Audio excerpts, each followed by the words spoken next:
자, 우리 옆사람과 은혜와 평강 있기를 원합니다. 은혜와 평강 있기를 바랍니다.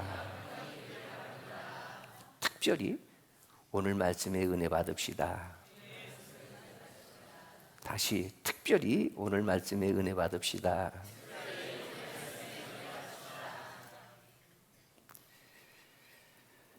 오늘 봉독한 말씀도 어려운 내용은 아닙니다.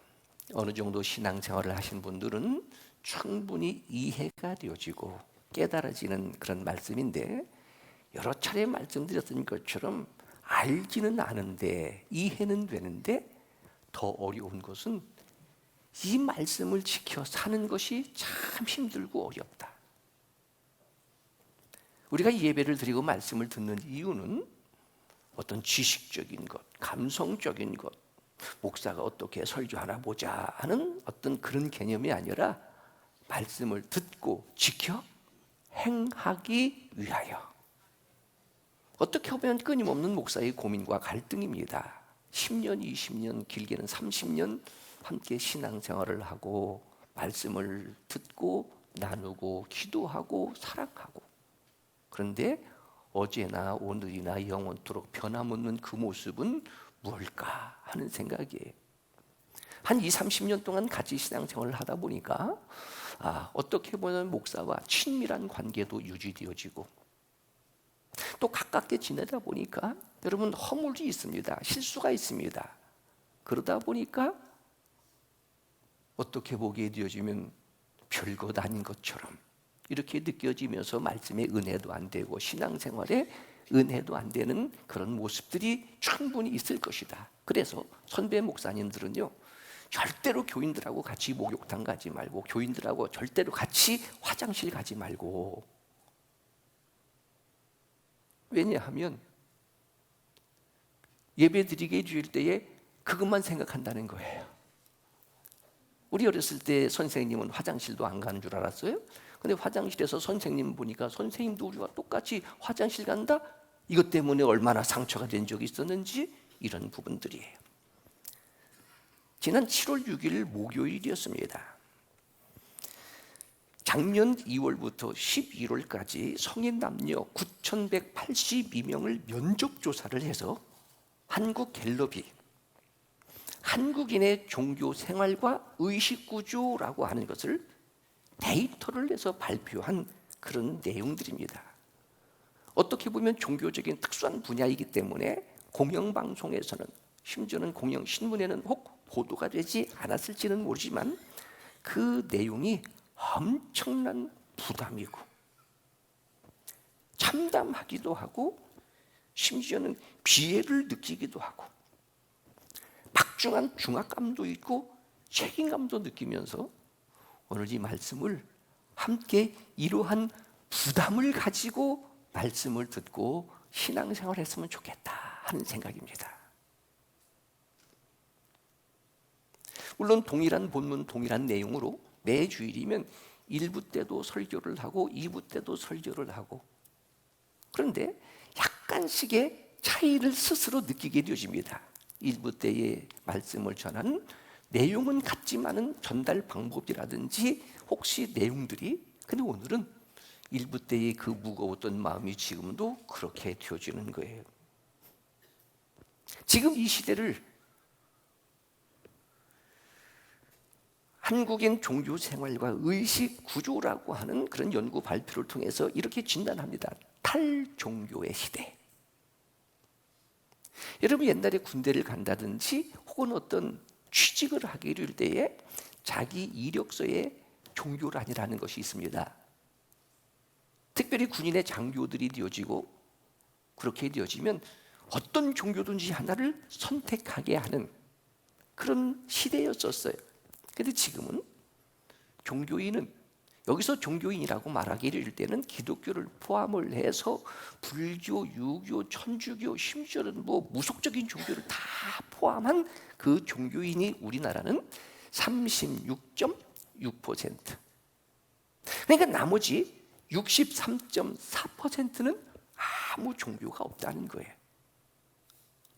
그런데 인간은 영적 존재입니다.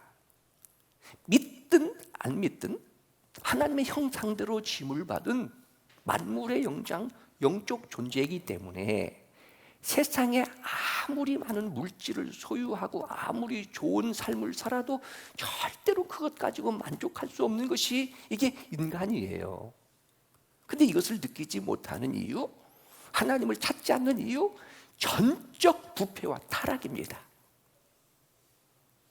그러니까 어느 나라든지 어느 도시든지 혹은 누구이든지 수도 종교라 일컬어지는 나름대로의 뭔가를 붙드는 거예요. 물에 빠진 사람은 지푸라기라도 붙드는 심정처럼.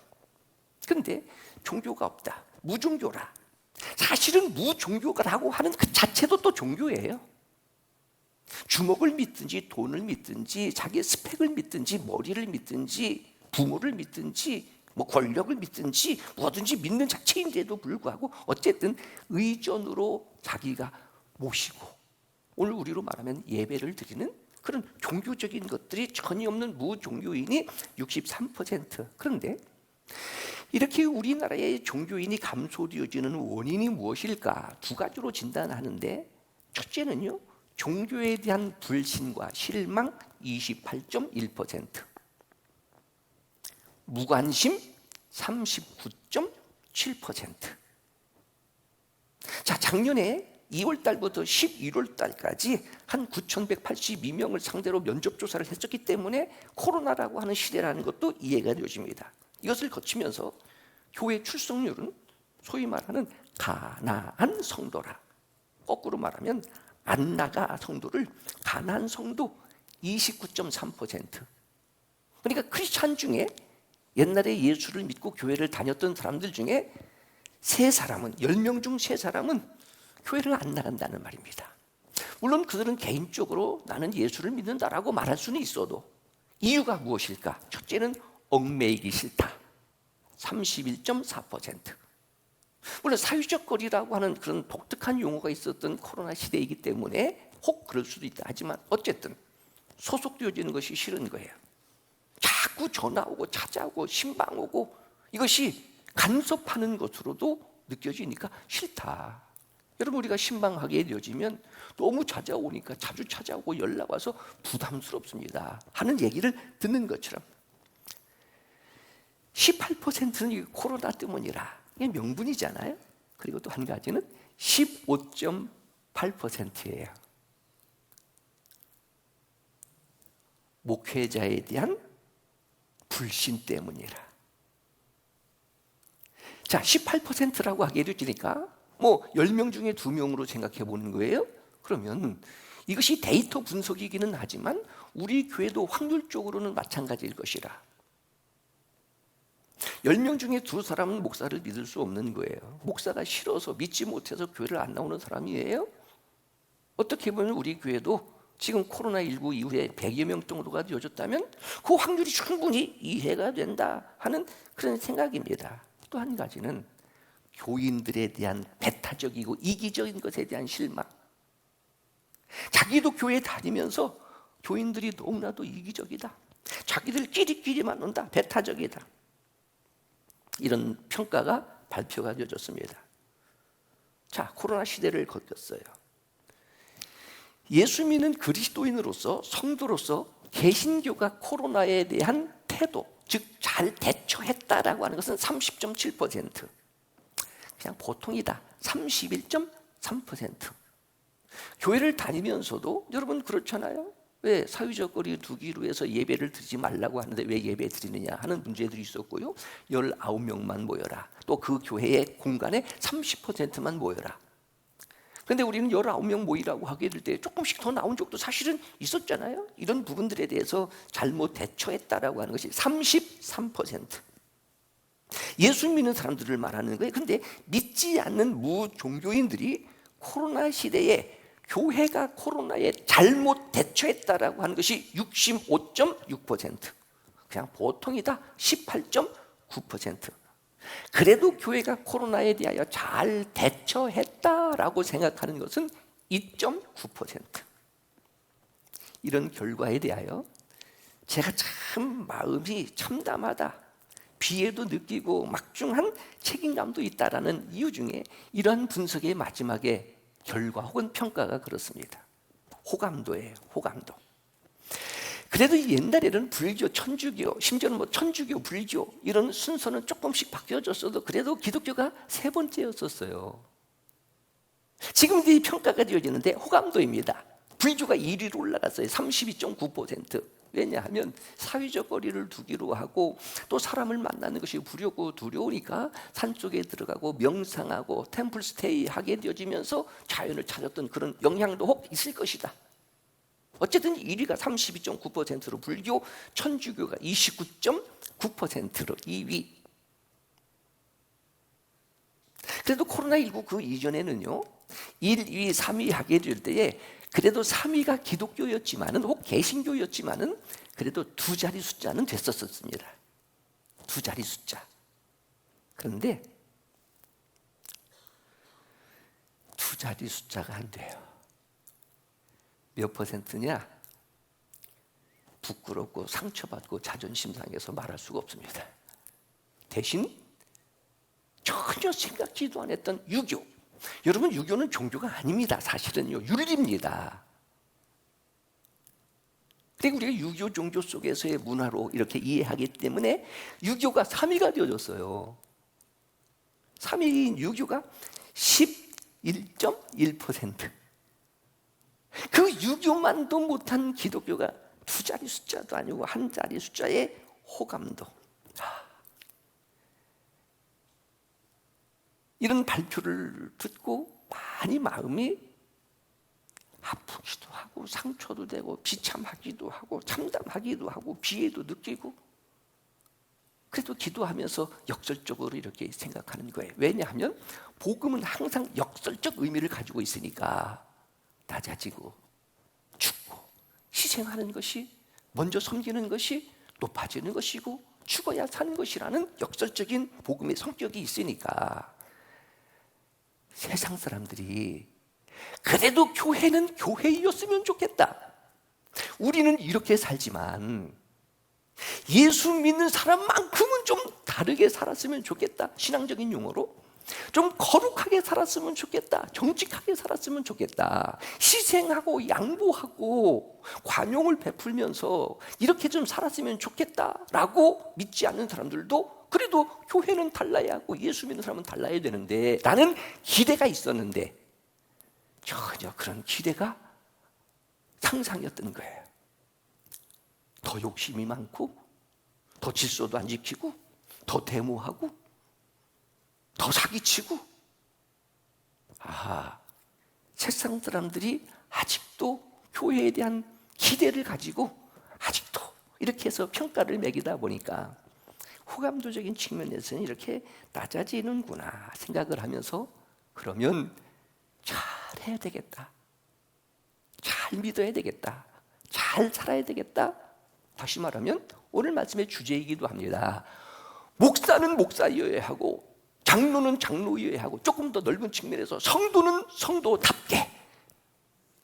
그래서 사순절 특별 새벽 기도 때의 주제가 교회는 교회다워야 하고 성도는 성도다워야 하고, 이런 데이터들을 미리 예상했던 것은 아니지만 그래도 코로나19를 겪으면서 자, 공동체가 와해되어지고 가난한 교인들이 많아지고 세상으로부터 교회가 뭐 정치적인 탄압이다 뭐 이런 정도도 있었지만은 그런 경우를 겪으면서 그렇잖아요.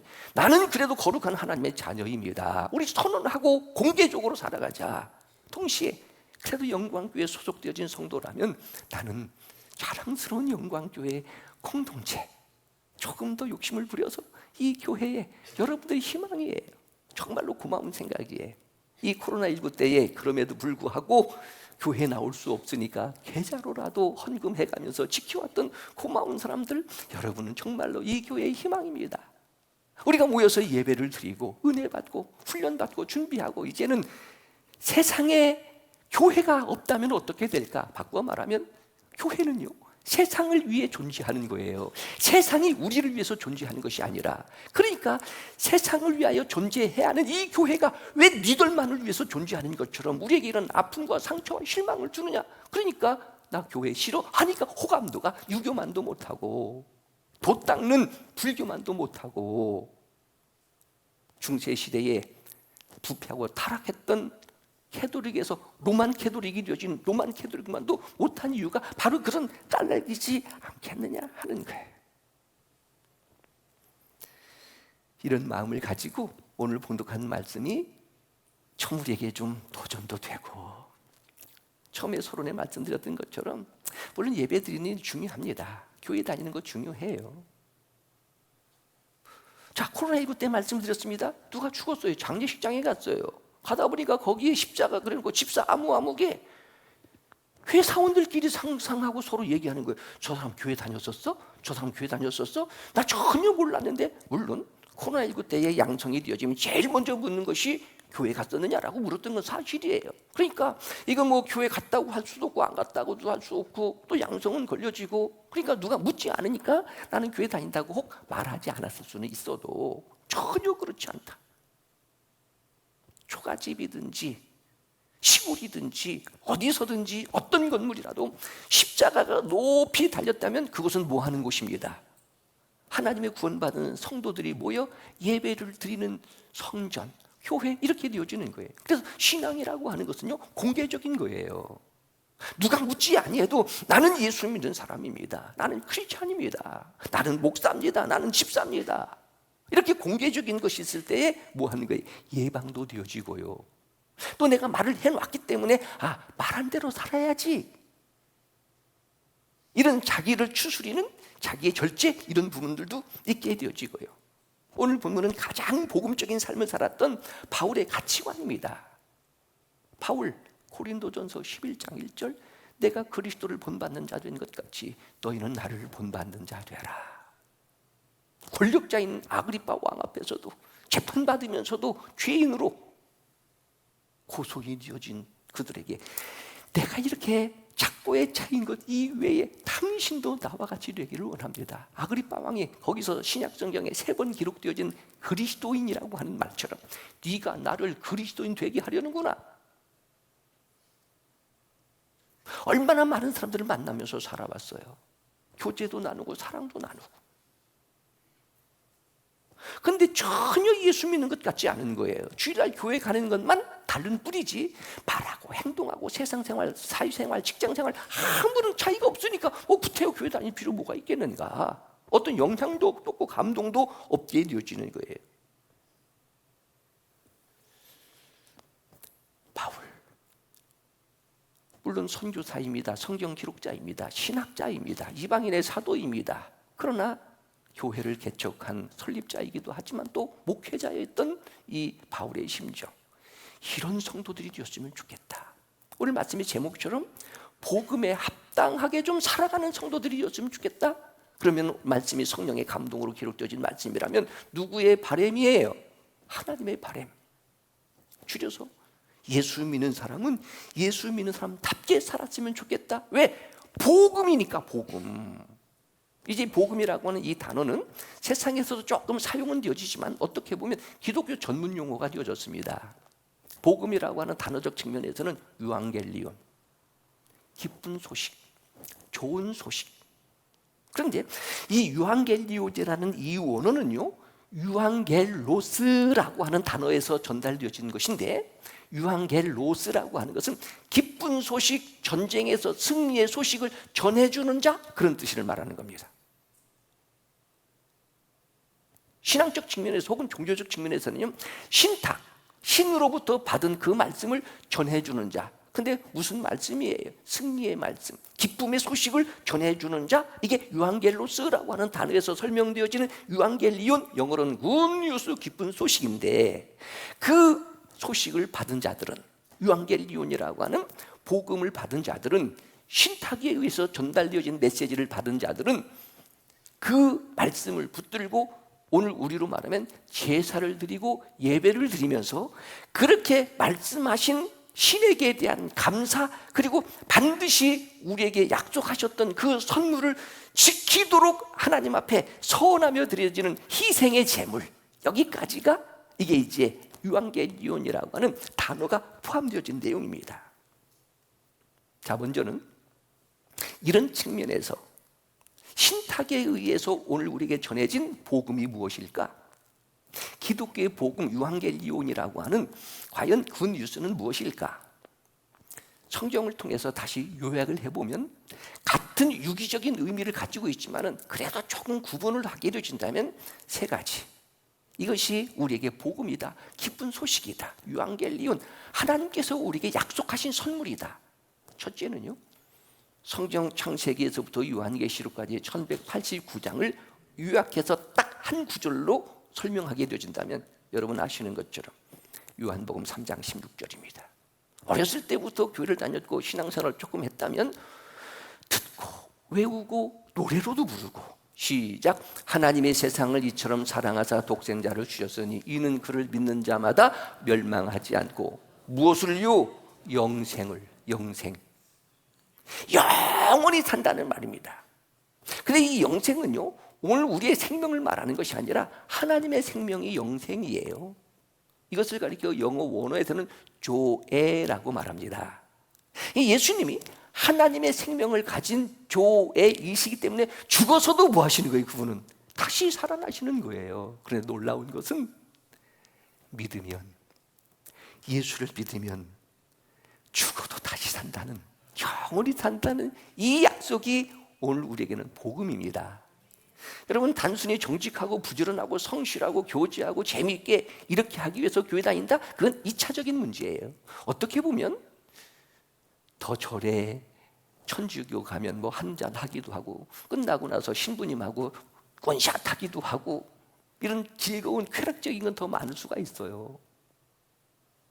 그래도 기독교인이 되어진 것은 1차적으로 신학적으로는요, 하나님의 예정이고요, 하나님의 선택이고요.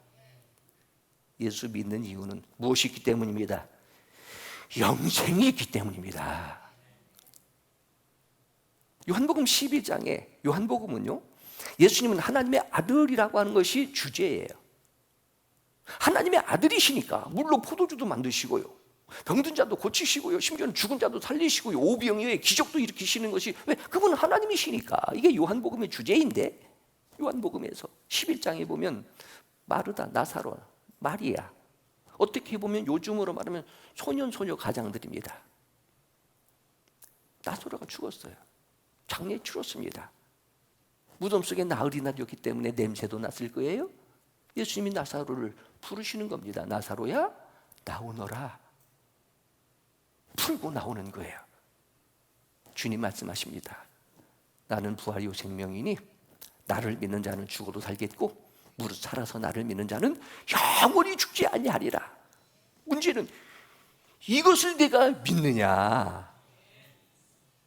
그러니까 가장 큰 복음이 뭐예요? 영원히 사는 생명이라. 반대로 인간의 불안과 두려움은 뭐예요? 궁극적으로 죽음입니다. 여러분, 먹지 않고 아프고 사고나고 비행기에서 떨어져도 죽지만 않으면 괜찮아요. 조금 불편할 뿐이지. 근데 죽어요. 근데 죽어도 다시 산다는 신탁, 유한겔리온, 이것이 복음이고요. 한 가지 더는 고린도전서 15장에 사도들에 의해서 전파되어졌던 기독교의 복음, 오늘날로 말하면 이 설교의 내용들이 다 복음인데, 자, 고린도전서 12장 1절에 이렇게 기록되어집니다. 형제들아, 내가 너희에게 전한 무엇을, 복음을 너희에게 뭐 하는 거예요? 알게 하노니 무엇을 아는 거예요? 예수님께서 십자가에 못 박혀 죽으시고 다시 장사되시고 사흘 만에 다시 살아나시고, 그분이 게바에게와 제자들 그리고 만삭되지 못한 나에게 동시에 500의 형제에게 부활하신 예수님이 보여주셨다는 십자가의 죽으심과 부활, 이것이 복음이라. 예수님께서도 공생애를 시작하시면서 메시지를 전하셨던 첫 번째 메시지가 마가복음 1장 14절 15절이에요. 한번 볼까요? 요한이 잡힌 후 예수께서 갈릴리에 오셔서 하나님의 복음을 전파. 그러니까 복음은 전파하는 거예요. 선포, 캐리그마적 의미의 선포예요. 왕이 신에게 명령을 내리는 것처럼. 왜? 신탁이니까. 그런데 복음이 뭐예요? 내가 자꾸 하나님의 나라가 가까웠으니, 하나님의 나라가 복음이다. 다시 말하면 여러분, 절대로 성경에서의 가치관이고 인생관입니다. 이 세상이 아무리 좋아도 영원히 살지가 않아요. 아무리 힘들고 어려워도 우리에게 희망은요, 돌아갈 뭐가 있다는 것, 본향이 있다는 것, 하나님의 나라가 있다는 것. 이 끊임없는 예수님의 주장이에요.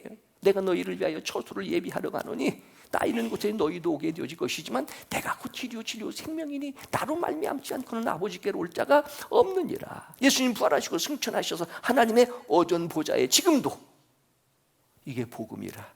다시 말하면 영원히 사는 영생이 복음이에요. 예수 그리스도, 사람이 왜 죽어요? 병들어 죽고 사고 나서 죽고, 궁극적으로는 죄인이기 때문에 죽는 거예요. 죄의 싹은 사망이라. 이런 인간의 불행, 질병, 죽음에 대한 하나님의 처방이 뭐예요? 믿음이에요. 믿음. 예수 그리스도께서 대신 십자가에 못 박혀 죽으시는 대속의 사건을 통하여 믿기만 하면, 어떤 공로, 스펙, 인물, 비주얼 소용없어요. 뭐 하기만 하면, 믿기만 하면 영생, 이것이 유한겔리온, 복음이라고 하는 거예요. 믿음은 어떻게 되어져요? 어떻게 보면 종교의 마지막 세 번째 요소 중에 하나가 내세적인 문제예요. 내세가 분명한 것은 기독교밖에 없습니다. 윤회가 아니에요. 돌고 도는 게 아니에요. 내가 해탈을 하고 내가 무아의 경지로 들어가는 게 아니에요. 반드시 죽으면 돌아갈 본향이 있어요. 천국이냐 지옥이냐. 근데 뭐 보면 알아요? 죽어보면 알아요. 죽어보면 알아요. 근데 믿음이라는 것은 뭐예요? 신비한 믿음의 능력은 죽지 않고도 그걸 아는 것이 믿음이라. 자, 이렇게 복음을 설명하고 난 다음에 오늘 봉독한 본문의 배경입니다. 빌립보는 이때 당시에 로마의 통치, 전 세계를 로마가 통치하고 있었던 그 시절에 로마 시민권이라고 한다면 이건 대단한 거예요. 로마 시민권만 있으면 일하지 않아도 평생 먹고 살다 하는 특혜가 주어졌던 거예요. 노예도 부리게 되어지고요. 근데 지금처럼 노후 준비 같은 거 하지 않아도 괜찮아요. 세계 어디를 가든지 로마 시민권만 있게 되어지면 특혜가 주어지니까. 그래서 로마 시민들은요, 배가 고파도 절대로 국어를 하는 것 금물입니다. 말을 해도 자기들끼리 라틴어로 말하게 되어지고요. 심지어는 로마 사람은요, 로마식 이름을 갖습니다. 그러니까 바울이 로마 시민권을 가지고 있었기 때문에 유대인임에도 불구하고 시민권이라고 하는 것 때문에 유대인들이 재판에서 사형을 못 치르는 거예요. 어디 가서요? 로마에 가서 황제가 사형을 집행하는 거예요. 그러니까 로마로 압송되어져 가는 거예요. 원래 바울의 본명은 바울은 아닙니다. 바울의 본명은 뭐예요? 히브리식 이름 사울입니다. 사울. 근데 그가 로마의 시민권을 가지고 있기 때문에 바울이라는 이름이 되어졌고, 이방인들에게 복음을 전하니까 이방인의 이름이었던 바울이 많이 되어진 거예요. 혹자는 옛날에 사울이 회개하고 변해서 바울 작은 자라는 겸손한 자가 됐다, 이렇게 알레고리카라는 해석은 하지만은 그래도 원래는 왜 바울이에요? 그러니까 로마 시민권자이기 때문에 이렇게 달라지는 거예요. 유대인들도 마찬가지. 검은 모자를 쓰고 까만 옷을 입고 수염을 하고 회당에서 안식일을 지키는 자기 나름대로의 고유한 문화를 지키면서 살았어요. 수나고게라고 하는 회당 중심으로. 만약에 이런 것들이 용납되지 아니하면 직장도 포기합니다. 고향도 떠나는 거예요. 물론 핍박에 의해서 그렇게 떠나지만은 궁극적으로는 종교적인 핍박. 그러니까 그들이 지금 디아스포라가 되어져서 어디를 가든지 회당 중심의 유대인은 유대인답게, 선민은 선민답게 살아갔던 그 시대적 배경 속에서 오늘 말씀, 로마인은 로마인답게, 유대인은 유대인답게 복음에 합당하게 생활하라라고 하는 것은 그리스도인은 그리스도인답게, 하나님의 자녀는 하나님의 자녀답게, 목사는 목사답게, 성도는 성도답게. 오늘 말씀이 그거예요.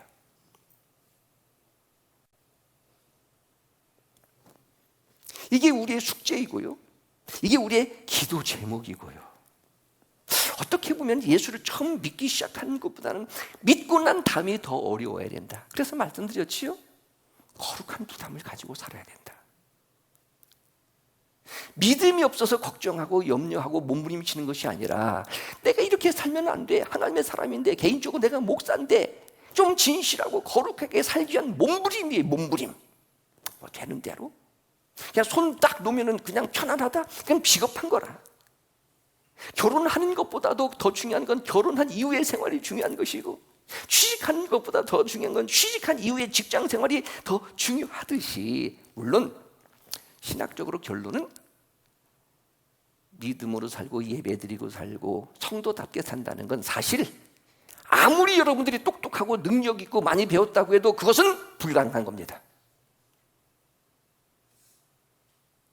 신앙생활은 불가능한 거예요. 거룩하게 산다는 건 불가능해요. 우리의 노력과 공로, 수도로 되어지는 건 전혀 아니에요. 그러니까 누가 하시는 거다? 하나님이 하시는 거예요. 부자가 천국에 가는 것 마치 나귀가 탁탁 바늘 들어가는 것보다 어렵다? 못하는 건데 누구는 하실 수 있다는 거예요. 하나님은 하실 수 있다는 거예요. 하나님이 하시는 그 일에 나를 위임하는 것, 맡겨드리는 것, 그것을 우리는 믿음이다. 자, 다시 하나님의 자녀답게 말을 하고 행동을 하고 품행이 있고 태도가 좀 다르고. 옛날에는요 예수쟁이라는 말을 많이 들었어요. 예수쟁이. 어렸을 때 교회 다니고 그런 시절에 학교에 가면 쟤 예수쟁이야, 예수쟁이. 지금은 전혀 예수 믿는 것 같지 않아. 교회에 와서 아주 천사 같고 신령하고 거룩한데 직장, 사회, 심지어는 가정에서 전혀 예수 믿는 것 같지가 않아. 오늘 봉독한 말씀을 통한 도전을 좀 받는 겁니다. 27절. 오직 너희가 누구예요? 필리포 교회 성도들, 구원받은 하나님의 백성들, 너희는 그리스도의 복음에, 지금까지 말씀드렸습니다, 영원히 살 사람들이라면, 하나님의 자녀라면, 대속의 은혜를 받았다면, 돌아갈 본향에 있는 천국 백성이라면 어떻게 해요? 합당하게, 복음에 합당하게 영생을 누리는 자, 하나님의 자녀로, 천국 백성으로 합당하다라고 하는 것은 그냥 쉬운 용어예요. 언행일치예요. 신행일치예요. 가정이나 교회나 어디서든지 예수 믿는 사람은 그냥 예수 믿는 사람이에요. 성도는 그냥 성도고 목사는 그냥 목사고요. 근데 그렇지를 못하다는 거예요. 근데 중요한 건요, 생활하라 하는 말입니다. 혹시 여러분의 성경에도 27절에 생활하라라고 하는 그 위에 이하고 조그맣게 가로치고 밑에 보면 시민노릇이라고 써 있을 거예요. 시민노릇. 폴리테라는 원어입니다. 폴리스라고 하는 말을 이해하는 것처럼 이게 정치적인 용어예요. 즉 시민답게 그런 말입니다. 생활하라라고 하는 것은 시민답게. 그러니까 로마 사람은 로마의 시민답게 살게 되어질 때에 특권이 있고 의무가 주어지는 것처럼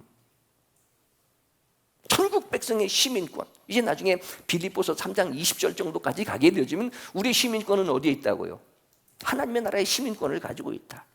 하나님의 자녀답게, 하나님의 시민권답게 그렇게 살아라. 그럼 여러분 시민이면요 두 가지가 있습니다. 첫째는 주어지는 권리가 있습니다. 혜택이 있습니다. 그 대신 대한민국 국민이기 때문에 주어지는 국민으로서의 혜택도 있고 권리도 있지만 의무도 있잖아요. 국방의 의무도 있고 재관의 의무도 있고 교육의 의무도 있고 이런 의무도 있잖아요. 시민이니까. 대전 시민이기 때문에 세금도 내는 것들이고 마찬가지. 합당하게 생활하라, 시민답게 살라라고 하는 것은 하나님의 자녀답게 하나님의 자녀로서 누리는 특혜, 은혜, 대속의 은혜, 속량의 은혜, 예배의 은혜, 기도의 은혜, 그리고 무엇도 해라? 의무도 해라, 책임도 져라 하는 그런 말입니다. 그래서 오늘 이런 내용을 통해서 좀 거룩한 부담을 가졌으면 좋겠다.